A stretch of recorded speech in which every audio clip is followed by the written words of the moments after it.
सास का आदान प्रदान। वह दूसरे की थाली में घी ज्यादा दिखता है, कहावत है ना। तो उसी कहावत से प्रेरित होकर ये कहानी सुने। मीरा अपनी सहेली सीमा से कहती है, क्या रे सीमा, तेरे जैसी सास भगवान सबको दे। कोई रोक टोक नहीं, कोई बोलियां नहीं, आराम से रहती है और आराम से रहने देती है। एक मेरी सास है। माना कोई रोक टोक नहीं है, लेकिन दूसरी कई परेशानियां हैं जो मेरी सास के साथ है, तू नहीं समझेगी। चल अच्छा रखती हूँ, ननद आई है, उसकी खातिरदारी करनी है। मीरा सीमा की सास से काफी इम्प्रेस रहती है। फिर एक दिन सीमा मीरा के घर किसी काम से जाती है। मीरा की सास कहती है, हाँ भाई सीमा, क्या करने आई है? घर में कोई काम धाम नहीं है क्या? सीमा को तो शौक लगता है, ऐसे कोई कैसे बोल सकता है।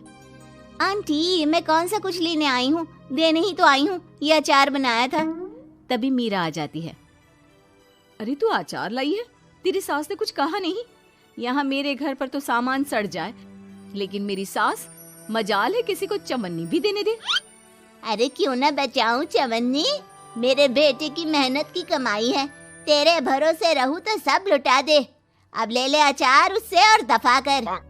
मीरा सीमा से अचार लेकर उसे बाहर तक छोड़ने जाती है।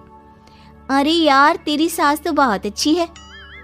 क्या बात कर रही है? कितनी तो बेइज्जती करती तेरी, लेकिन फिर भी तुझे मेरी सास अच्छी लगी। मेरे घर आजा कभी, मेरी सास को देखेगी ना तब पता चलेगा। अरे इससे ज्यादा बुरा क्या हो सकता है। जरूर आऊंगी मैं तेरे घर, लेकिन मैं कुछ लेकर नहीं आ सकती। हाँ, देख रही है ना मेरी सास का हाल। हाँ हाँ, कुछ न लाना, मैं तो कहती हूँ खाली झोला ले आना बस। सीमा चली जाती है। फिर क्या, दोनों अपने काम में लग जाती हैं। लेकिन एक रोज न जाने क्या होता है, मीरा सीमा के घर आती है। सीमा की सास कहती है, अरे सीमा, देख तो कौन आया है, तेरी सहेली मीरा। मीरा, आज कैसे यहाँ पर? आजा आजा। और ये हाथ में क्या है तेरे? क्या मतलब? कुछ नहीं आंटी जी, ये तो खाली थैला है। वो क्या है ना, मंडी जा रही थी तो सोचा मीरा से मिलती चलूं। अरे काहे को मंडी जाना, कल ही मेरा बेटा सब्जी लेकर आया है।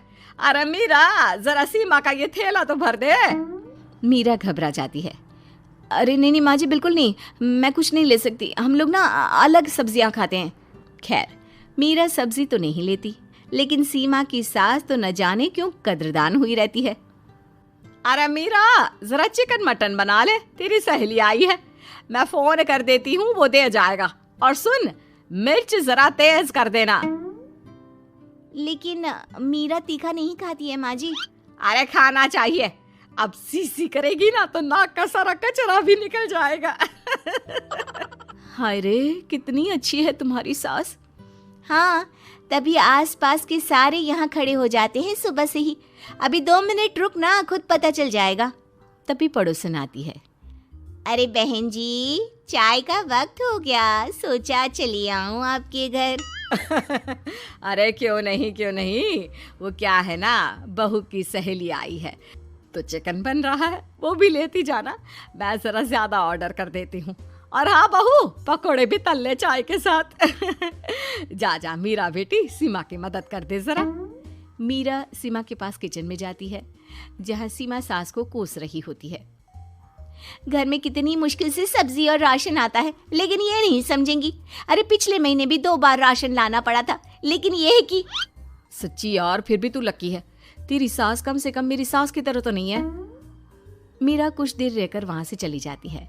दोनों बहुएं किसी तरह सास के साथ दिन काट रही थी कि एक दिन सीमा कहती है, नहीं नहीं माँ जी, बस करिए, तंग आ गई हूँ मैं आपसे। मैं अब आपके साथ नहीं रह सकती। एक बार, बस एक बार आप मेरी सहेली मीरा की सास की तरह बनकर देखिए। अरे कितनी अच्छी इंसान है वो, कितना सोचती है घर के लिए। दूसरी तरफ मीरा, माँ जी कैसी हैं आप? कुछ तो सोचा करिए, समाज नाम की भी कोई चीज होती है। बस एक बार मेरी सहेली सीमा की सास की तरह बनकर देखिए। अरे कैसे जी जाती है जिंदगी, उन्हीं से पता चलेगा। दोनों की सास को आता है गुस्सा। अरे भाई, कोई छोटे बच्चे तो है नहीं जो किसी के साथ तुलना कर दे और वो कुछ ना कहे। मीरा की सास कहती है, मुझे तो सीमा के पास ही छोड़ा। सीमा की सास कहती है, तू ना मुझे मीरा के पास ही छोड़ दे। दोनों एक दूसरे से सलाह करती हैं और सासों का किया जाता है आदान प्रदान यानी एक्सचेंज। अगली सुबह मीरा की बदली हुई सास। अरे मीरा, मेरी बेटी आ रही है। मीरा को तो आदत थी कि घर का कोई भी आए दमड़ी ना निकले, ना कुछ बनाना ना कोई लेन देन। अच्छा माँ जी ठीक है, कोई बात नहीं। अरे कैसा कोई बात नहीं, अरे लाओ 16 तरह के पकवान और ननद को देने के लिए सीधा निकालो। सीधा समझती हो ना? देना लेन देन? अरे माँ जी कैसी बात कर दी। इस घर में जो कोई कुछ भी ले आए, लेकिन मजाल है घर की चवन्नी भी कहीं चली जाए। अरे ये तो परंपरा ही नहीं है इस घर की। बाकी खाना हो तो रोटी दाल बना देती हूँ। रोटी दाल तो मेरी बेटी दुख में भी नहीं खाती, तो मायके में क्यों खाए। मैं अभी चिकन मटन पनीर और दाल ऑर्डर कर रही हूँ, सब बना देना। लेकिन मेरी तो आदत ही नहीं है इतना सारा खाना बनाने की। नहीं नहीं माँ जी, मुझे तो माफ करें। अरे कैसी बात कर रहे हैं, तेरी सास की बेटी नहीं आती थी क्या? आती थी ना, खूब आती थी, लेकिन मजाले की सास कुछ एक्स्ट्रा कर दे। माँ जी देखिए मेरी तो ये आदत नहीं है। दूसरी तरफ सीमा। माँ जी वो मेरे मायके से लोग आ रहे हैं, तो मैं जरा उन लोगों के लिए कुछ बना लेती हूँ। क्यों क्यों बना लेती हो? दाल रोटी बनी है ना, साथ में अचार रख देना। वैसे आ क्यों रहे हैं बेटी के घर? सीमा को तो बहुत बुरा लगता है। कहाँ तो उसकी सास पड़ोसी के कुत्ते को भी घी की रोटी खिलाती है, और कहाँ ये मीरा की सास जो उसके मायके वालों के लिए सूखी रोटी अचार रख देने की बात कर रही है।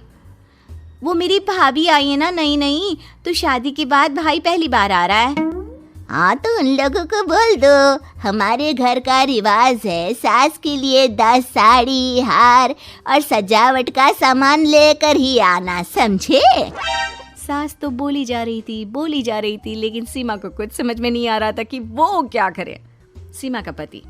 अरे सीमा क्या हो गया, तुम्हें तो माँ से बिल्कुल ऑपोजिट चाहिए थी ना। कहाँ माँ हर किसी के आओ भगत में तुम्हें लगा कर रखती थी, लोगों से खूब मिलती, घर का सामान बांटा करती थी। अरे याद है ना, तुम्हारे घर वाले आते थे 1 पैकेट लेकर और जाते थे पूरे 10 थैले के साथ। अब आएंगे 10 पैकेट लेकर और जाएंगे खाली हाथ। सही है। नहीं नहीं, मुझे नहीं चाहिए ऐसी सास, ये सब तो मुझे पता ही नहीं था। सीमा घबराकर मीरा की सास को लेकर उसके घर जाती है, जहां मीरा। सीमा ले जा अपनी सास भाई। हाँ हाँ, मैं भी तेरी सास वापस ही देने आई हूँ। चलो मम्मी जी, मेरे लिए तो आप ही सही हो।